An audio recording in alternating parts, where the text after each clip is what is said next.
କାହାଣୀ ହାତୀ ଓ ଚଢ଼େଇ। ଗଛରେ ଚଢ଼େଇଟିଏ ତା ପିଲାକୁ ନେଇ ରହୁଥିଲା। ସେ ଗଛର ଆଖପାଖରେ ହାତୀଟିଏ ବୁଲୁଥିଲା।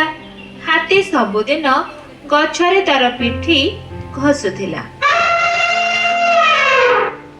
ଓହୋ, କି କୁଣ୍ଡେଇ ହଉଛି ରେ ବାବା।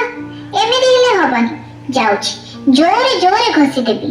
କୁଣ୍ଡିଆ ଛାଡ଼ିକି ଯିବ ବୋଲି ବାଟ ପାଇବନି।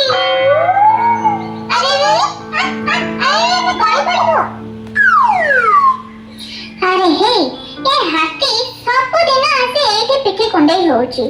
ମୋ ଛୁଆମାନେ ତ ଛୋଟ ଛୋଟ, ଏମିତି ହେଲେ ତ ସେମାନେ ଗଳି ପଡ଼ିବେ। ମତେ ଭାରି ଡର ଲାଗୁଛି। କିଛି ଗୋଟେ ଉପାୟ ତ ଭାବିବାକୁ ପଡ଼ିବ, ହେଲେ କ'ଣ କରିବ? ଏଇଟା ହିଁ ଠିକ ଉପାୟ।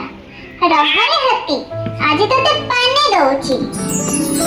ଏହାପରେ ଚଢ଼େଇଟି ହାତୀର ପାଖକୁ ଗଲା ଏବଂ ହାତୀର କାନ ଭିତରେ ପଶିଗଲା। ଯନ୍ତ୍ରଣାରେ ଛଟପଟ ହୋଇ ହାତୀ କଚାଡ଼ି ହୋଇ ତଳେ ପଡ଼ିଗଲା।